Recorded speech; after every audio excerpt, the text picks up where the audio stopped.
E aí galerinha, tudo bem com vocês? Aqui é o professor Danilo de Filosofia. Hoje nós vamos corrigir o capítulo lá de Filosofia Medieval. Bora lá!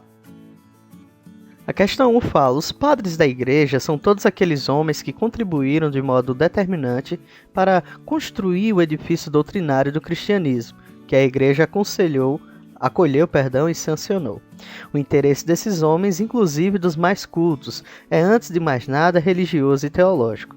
Sua filosofia é sempre parte integrante de sua fé.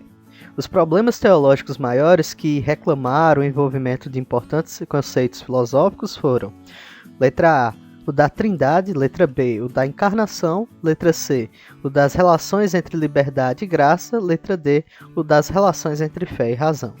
Todos esses problemas envolveram a discussão de importantes conceitos metafísicos e antropológicos, como os de geração, criação, emanação, processão, substância, consubstancialidade, hipóstase, pessoa, livre-arbítrio, vontade e semelhantes, acarretando assim grande densidade filosófica nas discussões e seu progressivo crescimento em sentido ontológico e metafísico.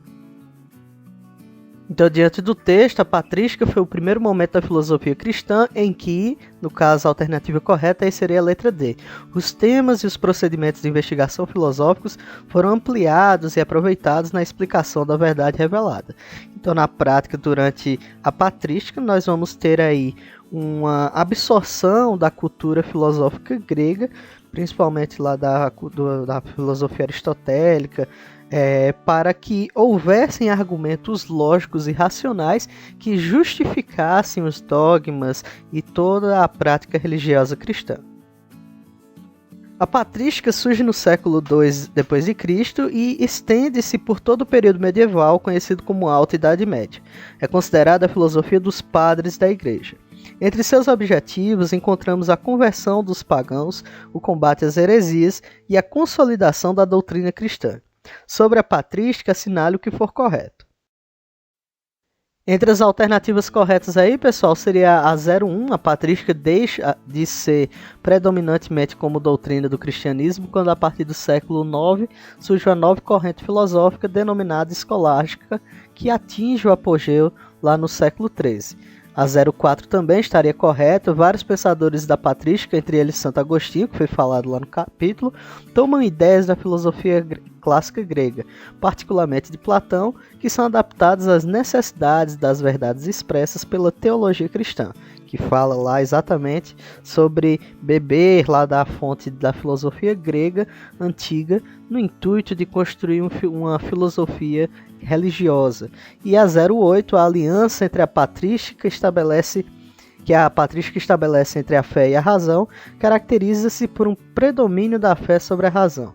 Em Santo Agostinho, a razão é auxiliar da fé e a ela é subordinada. Corretíssimo. Durante a Idade Média, a níveis filosóficos, nós temos aí dentro da Europa Ocidental um apelo, uma valorização à fé em detrimento da razão. Então, o somatório aí para responder essa questão seria 13. Questão 3. Para Santo Agostinho, o homem chega à verdade, letra C, apenas pela iluminação divina. No caso, seria o que ele chama de centelha de Cristo, como se houvesse uma fagulha da iluminação divina dentro da nossa alma, que seria responsável, que seria a ferramenta que nos permite entender a razão por trás das coisas, compreender a realidade por trás de tudo e também chegar à verdade absoluta. Questão 4. Um texto de um filósofo anônimo da Idade Média apresenta de modo claro um problema central para a filosofia e a ciência do seu tempo. Ele afirma: Boétio divide em 3 as partes da ciência especulativa: natural, matemática e teológica. Da mesma forma, o filósofo, isto é, Aristóteles, divide-a em natural, matemática e metafísica. Assim, isto que Boétio chama teologia, o filósofo Aristóteles chama metafísica. Elas são, portanto, idênticas, mas a metafísica não é acerca de Cristo, logo a teologia também não é. Então, a partir do trecho citado, assinale as alternativas corretas. Questão de mera interpretação, né, pessoal? A única que estaria incorreta aí seria a 01. A teologia apresenta-se na Idade Média como a ciência principal. Não, pessoal. Fica claro aí no texto que há outras ciências, como a matemática que ele fala, que levam em consideração a produção de um saber especulativo. Então, a teologia ela não é a única fonte de ciência, segundo esse texto, esse recorte de texto. Então a somatória aí para responder essa questão seria 30. Questão 5. Ao instaurar a ruptura entre mito e logos, a cultura ocidental provocou um acontecimento desconhecido em outras culturas, o conflito entre a fé e a razão, que se manifestou desde muito cedo já na Grécia Antiga. Sobre as relações entre fé e razão, assinale o que for correto. Entre as alternativas corretas aí seria a 01, 02, 08 e 016. A 04 ela está incorreta pelo seguinte motivo. Ela fala: Santo Agostinho considera a fé e a graça como os únicos meios de aproximar-se de Deus e condena a teologia pela prepotência em querer conhecê-lo através da razão. Muito pelo contrário, Santo Agostinho ele vai ser um dos caras lá da patrística que vai permitir essa união entre a fé e a razão e a subjugação da razão dentro da teologia como uma ferramenta lógica para compreender a fé.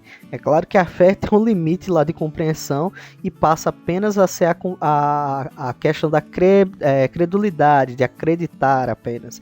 Mas a teologia ela vai permitir construir uma lógica que justificava ao mesmo tempo a religiosidade cristã e os dogmas da Igreja Católica. Então o somatório aí restante das alternativas corretas chegaria ao valor de 27. Já a penúltima questão diz: incorre em erro a alma quando se identifica tanto a essas imagens exteriores e levada por tal amor, vem a considerar-se da mesma natureza que elas. Santo Agostinho, a Trindade.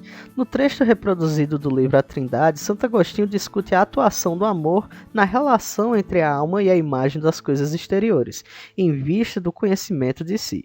O pensamento agostiniano a respeito do assunto permite concluir que, no caso, letra C estaria correta, concluir que o erro acontece quando a alma se identifica com coisas exteriores a ela. No caso, a alma ela deve ser, deve lembrar-se, no caso o indivíduo deve se lembrar que a alma é uma centelha de Cristo, lá segundo a visão de Santo Agostinho, e que deve corrigir aí dentro da lógica do livre-arbítrio as suas escolhas no intuito de buscar uma vida religiosa, de buscar uma vida cristã católica. E a última questão, segundo o texto abaixo, de Agostinho de Hipona, Deus cria todas as coisas a partir de modelos imutáveis e eternos, que são as ideias divinas. Esses ideais, ou razões seminais, como também são chamadas, não existem em um mundo à parte, independentes de Deus, mas residem na própria mente do Criador. A mesma sabedoria divina por quem foram criadas todas as coisas, conhecia aquelas primeiras, divinas, imutáveis e eternas razões de todas as coisas antes de serem criadas. Considerando as informações acima, é correto afirmar que se pode perceber que, letra C, a influência da filosofia platônica sobre Agostinho, mas esta é modificada a fim de concordar com a doutrina cristã.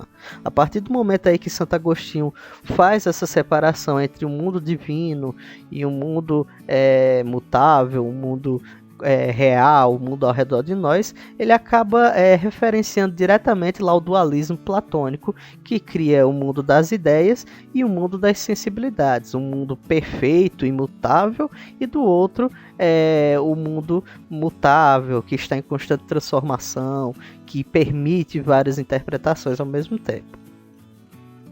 Então é isso, pessoal, espero que tenham gostado da videoaula de hoje. Qualquer dúvida deixa aí nos comentários, tá certo?